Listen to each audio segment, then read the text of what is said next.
तर मित्रांनो, आपण गोपाळ सावडी या ठिकाणी आलेलो आहे. तर इथे महाशांती यज्ञाचे आयोजन केलेलं आहे. तर या ठिकाणी बघू शकता खूप मोठा भव्य सभा मंडप इथे तयार केलेला आहे. तर महाराष्ट्र शासनाच्या आरोग्य विभागातर्फे आपल्या नांदेड येथील जिल्हा रुग्णालयातर्फे प्रचंड मोठं इथे तयारी केलेली आहे की जवळपास इथे 4 ॲम्ब्युलन्स ठेवलेले आहेत. त्याच्यानंतर हे इथे बघू शकतो आपण, इथे हे प्राथमिक आरोग्याचं एक सेटअप केलेलं आहे. बघू शकतो आपण या ठिकाणी की आरोग्य विभाग, जिल्हा परिषद नांदेड आणि जिल्हा सामान्य रुग्णालय यांची सर्व टीम आहे. जवळपास यांनी 4 ॲम्ब्युलन्स रेडी ठेवलेल्या आहेत आणि जवळपास यांचा एक 12-13 जणांचा स्टाफ आहे. इथून बघा, इथून जवळपास तुम्ही बघू शकता अख्खी टीम आहे आरोग्य विभागाची नांदेड जिल्ह्यातली. आणि आपलं जिल्हा सामान्य रुग्णालय नांदेड आणि प्राथमिक आरोग्य केंद्र तुप्पा यांचं एक जॉईंटमध्ये यांचं एक टीम कार्यरत आहे. तर आपण सर्वप्रथम आपण स्टेप बाय स्टेप जाऊया. पहिल्यांदा आपण हे नाव नोंदणी कक्ष येथील कर्मचारी आहेत, तर त्यांचा आपण आढावा घेऊया. तर कसं वाटतंय तुम्हाला या महाशांती यज्ञासोबत, कसा प्रतिसाद आहे एकंदर रुग्णांचा? तर रोजचे किती येतात पेशंट डेली? 250-300 रोज होतात. ओके.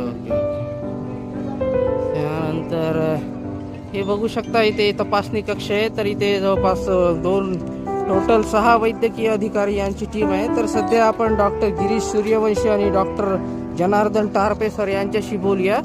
तर सर, तुम्ही आम्हाला सांगा की कसा आहे एकंदर प्रतिसाद इथे? काय तुम्ही आरोग्य संबंधी इथे तयारी केलेली आहे? काय तुमचा आढावा आहे?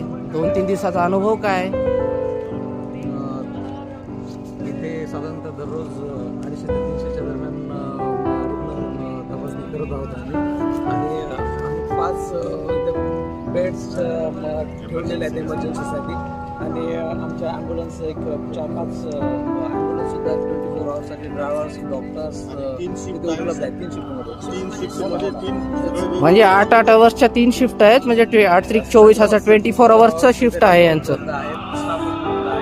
त्याच्याशिवाय आम्ही जे हे पाणी शुद्धीकरण करून आम्ही ते टेस्ट पण घेत आहेत. आमचे डब्ल्यूज वगैरे 24 तासाला पाण्याची तपासणी करून त्यात शुद्धीकरण करणं चालू आहे. ओके, म्हणजे शुद्ध पाण्याचं इथे त्यांच्या डॉक्टरांच्या देखरेखीखाली चालू आहे सगळं. आणि आमचे DHO मॅडम, तालुका आरोग्य अधिकारी, वैद्यकीय अधिकारी राठोड सर हे विशेषतः लक्ष ठेवून आहेत. DHO मॅडम व्हिजिट करत आहेत. Doctor Sangeeta Deshmukh madam. Okay. तर बघू शकता आपण इथे बघा सर्व यांची टीम आहे. ॲज अ टीम वर्कमध्ये काम चाललंय.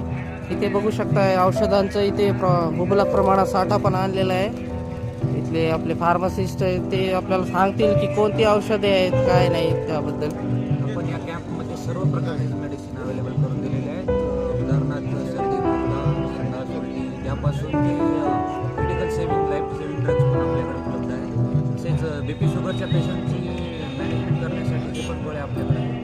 तरी सर्वांनी आमच्या प्राथमिक आरोग्य केंद्र तुप्पा आणि RH हॉस्पिटलकडून सर्वांना विनंती आहे की आपण यावे, या महायज्ञाचा लाभ घ्यावा आणि आरोग्य शिबिराचा लाभ घ्यावा. ओके. तर तुम्ही बघू शकता की बघा इथे इमर्जन्सी बेड्स पण अवेलेबल आहेत, ECG मशीन आहे, त्यानंतर ऑक्सिजन सिलेंडर पण आहे.